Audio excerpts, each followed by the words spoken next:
factor, who comes from Patedar community. Now, with the induction of Bhupendra Ji, now the first point which is very important, he is in politics since 1995. I think that is almost the age of Hardik Patel. So he's a very old veteran in the politics. His last 25 years he has been in active politics.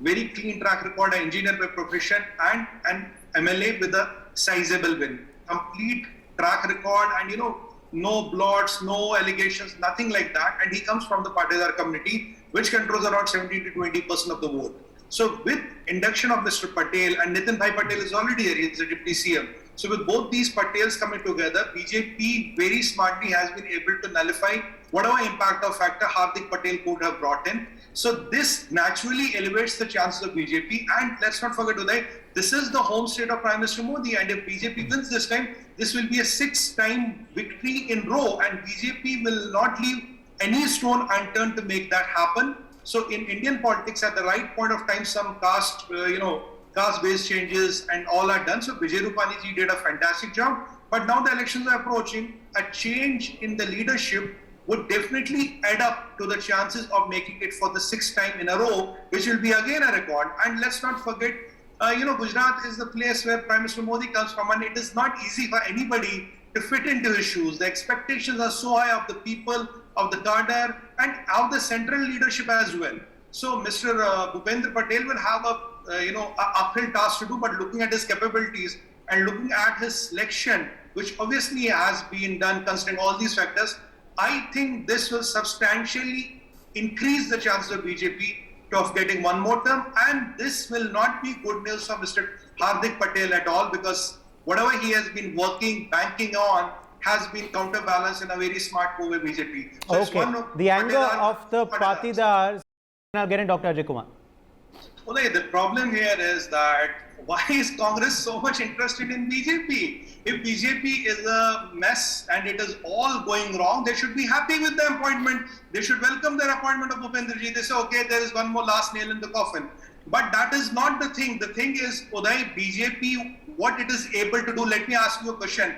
Will Congress be able to do that? Can you change Captain Amrinder Singh? Will any Congress-ruled state change this? Can a Rahul Gandhi be changed? Can a Sonia Gandhi be changed? Can a Priyanka Gandhi be changed? It only happens in BJP, and Uday, it is not a SOP. If it was a SOP, why Yogi Adityanath's name has been announced as the chief ministerial place? UP is the biggest state. UP is the state which is the gateway to India. When these changes are done, these changes are done to increase your chances of win. They are not a universal change which is done across the states. And who has the gumption to do it? Can it happen in TMC? Can it happen in Aam Aadmi Party? Can it happen in DMK? It cannot happen. Appreciate the message which Amit Shah and Modi ji are sending is that at the right point of time, if a chief minister needs to be changed for the good of the party, it will be done. It's a perform or perish kind of a message which is being sent. And look how smoothly the transition has happened. Look, in 48 hours is all settled and all the MLAs got together and they elected, and and even Mr. Vijay Rupani did. And he said, I was a Karyakarta, I was given this charge. Now today, if and any other Karyakarta will be given this charge, I'll be happy. When Nitin Bhai Patel was asked, what is your thoughts on this? He had tears in his eyes. He said, BJP has given me a lot and I'm very thankful to that and welcome this. This is what a cadre-based party does. It's not a family-controlled private limited incorporation. There these changes are not possible, and the people who support such mentality, it is very difficult for them to comprehend. अरे राहुल गांधी जी कैसे जाएंगे, सोनिया जी कैसे जाएंगी, प्रियंका जी कैसे जाएंगे, अरविंद जी कैसे जाएंगी, दीदी कैसे जाएंगी और स्टालिन भैया कैसे जाएंगे? That is where the problem is. Dr. Ajay Kumar, come in here. Ajay Kumar.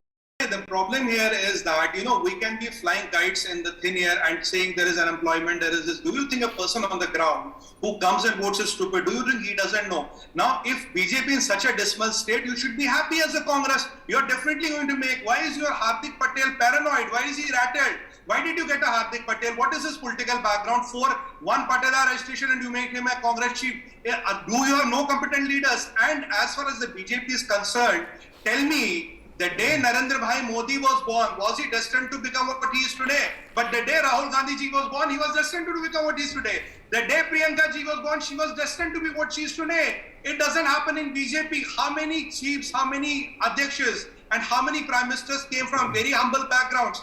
Did you imagine a boy who was selling tea on a railway station of Gujarat will become the most powerful leader of India, but the most powerful leader of the world? That is what is irking you, the way the things are done and the way smoothly they are done. In 48 hours, the transition of power happens. And let me reiterate one point. It is not a SOP, it is not to kill anti-incumbency, it is to increase your chances of win. And then why do you owe Hardik Patel as your Congress head? And one point, Uday, if this was the SOP, why this was not done in UP? UP is the gate of India. Why Yogi Adityanath is the face of the UP elections? Then we would have done it in UP also. UP में तो नहीं किया sir. देखिए बाकी आप पतंगे उड़ाइए, unemployment नहीं है, highest foreign exchange reserve, lowest inflation, highest rupee to the dollar right now. Interestingly, Yogi Adityanath